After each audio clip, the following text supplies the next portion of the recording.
Hello बच्चों, let's read the question. Question says artificial selection to obtain cow yielding higher milk output represents stabilizing selection as it stabilizes this character in the population. First option. Second option, directional as it pushes the mean of the character in one direction. Third one is disruptive as it split the population into two, one yielding higher output and the other lower output.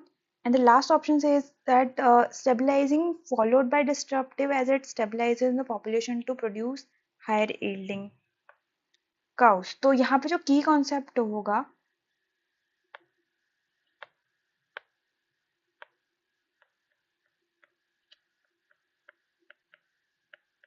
वो होगा different type of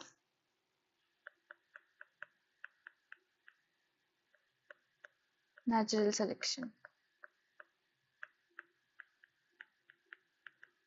Or as we know there are three types of natural selection. इन कौन से type होंगे? Stabilising, जिसके अंदर mean character value को choose किया जाएगा. डायरेक्शनल, जिसमें वन एक्सट्रीम कैरेक्टर को चूज किया जाएगा.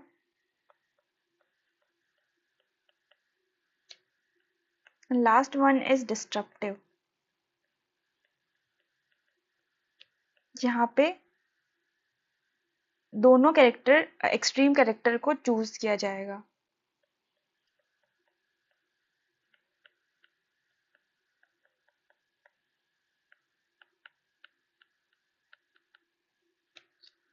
तो यहाँ क्वेश्चन में पूछा है कि जो आर्टिफिशियल सिलेक्शन है काउस का करने के लिए जो हाई यील्डिंग या हाई मिल्क आउटपुट को रिप्रेजेंट करे. तो यहाँ बोला है कि फर्स्ट ऑप्शन दिया है कि stabilising selection as it stabilises this character in the population. Stabilising अब हमारे पास ये इस तरह का ग्राफ आएगा. Low, medium and high. तो हमसे पूछा है कि हाई आउटपुट बताना है हमें. तो हाई आउटपुट बताएंगे तो ये किस तरह का एक डायरेक्शन में सिलेक्शन हो रहा है. तो ये किस तरह का सिलेक्शन हो जाएगा? Directional selection. अब हम ऑप्शंस देखते हैं. Stabilising selection as it stabilises the character in the population. अगर स्टेबलाइजिंग सिलेक्शन होता तो यहाँ पे मीडियम को ये फेवर करता और हमें मीडियम आउटपुट चाहिए ही नहीं, हमें हायर मिल्क आउटपुट चाहिए. तो ये ऑप्शन इनकरेक्ट है. Directional as it pushes the mean of the character in one direction. हाँ, हम देख रहे हैं कि ये जो मीन है कैरेक्टर का उसको एक डायरेक्शन में मीन कैरेक्टर को पुश कर रहा है. तो ये एक डायरेक्शनल सिलेक्शन कह सकते हैं. हाँ, ये हो सकता है. तीसरा है disruptive as it split the population into two, one yielding higher output and other yielding lower output. नहीं, हमें higher output चाहिए. तो ये गलत है.